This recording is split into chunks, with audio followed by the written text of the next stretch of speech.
Hey everyone, it's me. I'm reporting right now from my apartment building in the Boogie Down Bronx. So I am coming up with another idea on how you can stay safe in New York City during the pandemic of the coronavirus. Well, one way that you can stay safe is that if you go out and you want to get some coffee, like I did,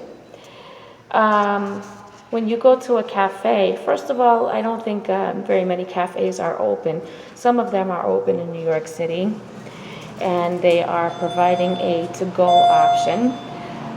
But most cafes are not open during this time because they have been asked to respect the 6-foot rule in New York City.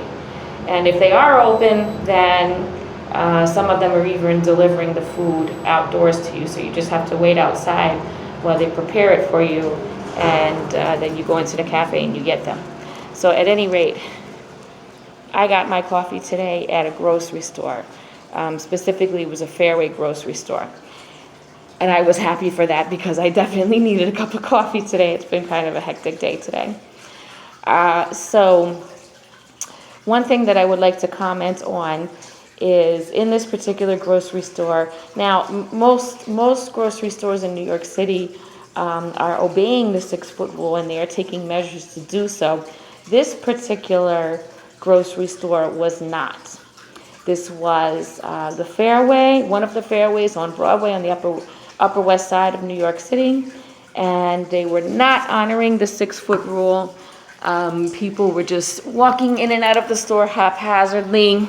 It was a very big grocery store, and the aisles were pretty crowded, and the lines were not being monitored, the lines for the cash register. So first of all, what you can do if you come into a situation like that, where there's a store that you have to go to, such as a supermarket, and there was a line and they're not obeying the 6-foot rule, is you can call the manager and let them know about the situation. There are basically two options that you can take. First of all, you can call the manager or ask to speak with the manager. And if the manager does not respond, or if you want to, you can call 311 in New York City. What that will do is that will send a message to any of the emergency services that are available. Fire, police officer, or ambulance, whichever is available on a first-come, first-served basis, and they will come to the location and they will address the situation. That was not the measure that I took because I felt like doing that would actually kind of waste emergency services where they might be needed more. However, I did speak to the manager, and they were very nice and apologetic, and I hope they addressed the situation. The other thing that you can do is when you buy Hello. Good.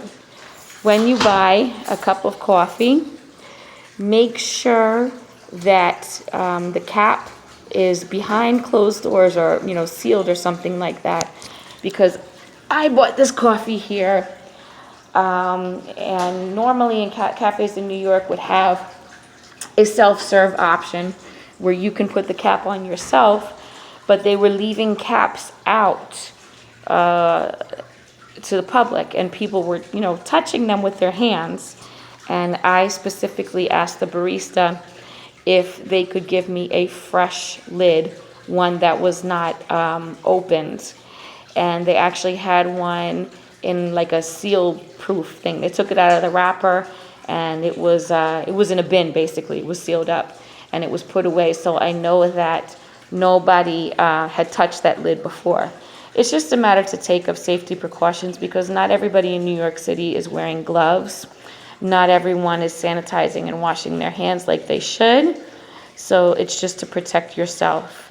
That's my recommendation because this disease is being passed through sneeze droplets and cough droplets. So if somebody coughs into their hands and they touch something, or they sneeze into their hand, they wipe their nose, their eyes, their ears, their mouth, and they touch something, then another person touches that same surface, well, they've got their germs on them. Then they go touch a coffee cup, and then that's how you get sick.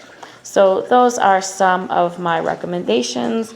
Staying safe in New York City. And another recommendation that I have is, if you live in a building with an elevator, don't touch the buttons with your hands. Touch them with your knuckles, like this. Can't get the elevator. All right, here we go. Elevator button. I'm doing this with my phone. Touch them with your knuckles. See? And that will get the elevator for you. All right. Because figure a lot of people have been touching them with their hands, and that's not good. They're still carrying germs. So, those are some of my tips. If you like the video, give it a like. If you want to subscribe, go ahead, subscribe, and tell me what are your experiences dealing with the coronavirus pandemic or any other pandemic that you have faced. Thanks for watching.